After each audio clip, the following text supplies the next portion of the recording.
I'm a massive fan of wireless Ergo mice, so I've been excited to test the Pulsar Xlite version 3s. And I can already say that these are excellent mice, but not quite flawless, so let's go through the review. The clicks are easy to actuate and light, so they are very good for gaming, but they do not have that premium feeling in terms of tactility, which is quite normal for optical switches, but I do enjoy this implementation quite a bit. The scroll wheel on the ES is made of aluminium, but I do not enjoy the feeling at all. The wheel on the regular Xlite version 3 feels much better for me at least. That may or may not be a quality issue on my ES, but overall the quality is good as there is no side flex and no creaking. Basically no side play at all on the main mouse buttons, and the pre and post travel are limited. There is however some rattle on the ES, and this exists on both of my units. On my review unit this is very noticeable, and I can even hear this while I'm gaming sometimes. This is disappointing, especially on my review unit, because overall the mouse feels very good and high quality. Even the coding is nice and grippy, but that rattle just takes away from the premium feel of the product for me. Hopefully this issue pretty much only exists on my unit, because even though it does not bother me in-game, something like this should not happen in a €140 mouse. For that price you do get some additional features for the ES, like an OLED screen, and you can control pretty much whatever you want just from the mouse, so you do not need any kind of drivers. I'm a big fan of driverless mice, and the OLED screen is kinda nice, but not necessarily needed, as you can see from, for example, VAXC mice. The screen can also bring some questions to the table, for example, how much weight does it add and does it affect battery life? The battery life can be quite hard to measure, but the ES actually has a larger battery than the regular, and with the ES you can of course easily optimize the battery life by only using the higher polling rates when you're gaming. Overall the battery life is decent with both mice when you're using 4K, but it actually may be slightly better on the ES. The weight then again is nice for both of the mice, especially when we consider the size. Both mice feel very comfortable at this weight, and what you actually get for that 10 extra grams is of course the screen and the larger battery and no holes on the bottom of the mouse. Whether you find these things important or not is completely up to you, but the weight difference is not a big deal for me. Let's move on and talk about the performance, and the Xlite version 3 is using pretty much the same firmware and the components as the X2s, for example.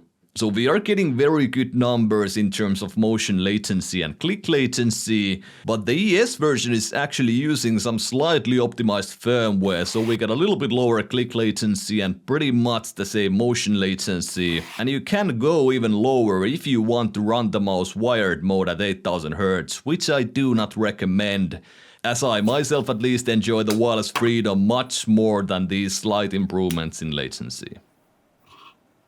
The shape for the Xlite version 3 is interesting, as it's for sure still an EC2 kinda clone, but it feels quite different and better to the Xlite version 2. I feel that is mostly due to size, as the size 2 of the Xlite version 3 is a little bit smaller than the version 2 of Xlite. The version 3 also has quite aggressive comfort grooves, which can make the mouse feel more low profile. And that's something that also makes a big difference in terms of hand feel for these two mice. Looking at these comparison pictures, you can see that from some angles there are differences, and with other angles the Xlite version 2 looks pretty much the same as the Xlite version 3s.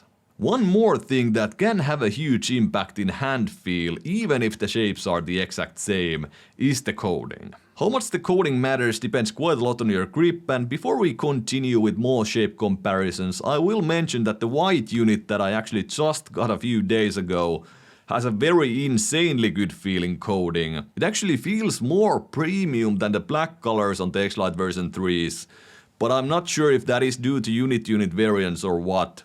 But yeah, this coding on the white unit that I have feels almost as good as LethalGamingGear VAXC and Zowie codings. Not quite, but very close. A really nice rubberized premium kind of feeling that is grippy for my skin type. But let's continue with the shape comparisons, and even though the Xlite version 3 is an EC2 clone, it does not feel that similar to the other mice that are in this comparison. So for example, the DeathAdder version 3, the Lamsu Thorn, the Baxi Outset AX, the Zowie EC2 and the glorious Model D2 Pro. There is a difference with these, and some mice like for example the DeathAdder V3 Pro can feel quite different with shape and even size to the Xlite version 3. The most similar is possibly the glorious Model D2 Pro, but even with that the size is somewhat different. And then again with the Baxi Outset AX and the Lamsu Thorn, they do have a more aggressive and higher profile hump. All in all, I do enjoy the design of this mouse a lot. It's hard for me to say that which shape of these I do enjoy the most. Usually the one that I end up using the most is the one that I enjoy, and the one that I do end up using the most is usually something that has the most premium feeling clicks and the most premium feeling coding. As the shape difference with these, although it is distinguishable, it's not as large as that it would be the main deciding factor for me to choose what I would use from these mice. I'm a big fan of the Xlite version 3, especially the ES version. I enjoy the in-mouse controls that it has. I would not necessarily need the OLED screen, but it's a nice addition. I do enjoy the higher battery life and the fact that you can just control the hertz from here.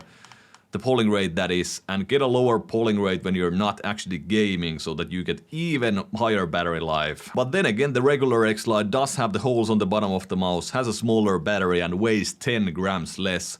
So if you find that important, this is of course the better bet as it's quite a bit cheaper than the ES. Something to mention also is the fact that the ES and the regular Xlite version 3 have a very minimal difference in shape. I actually thought it was the coding making these mice feel different, but actually it's even stated on their website that there is a 1mm difference in width. One thing to always keep in mind is that Pulsar has had some quality issues with their mice in the past, for example with the X2s. Not so much with the Xlite lineup, but it's hard to say what will happen with these Xlite version 3s. If there are no quality issues, these are for sure top tier products. And I guess that's pretty much it from me in this video. Hope you guys enjoyed it and see you in the next one.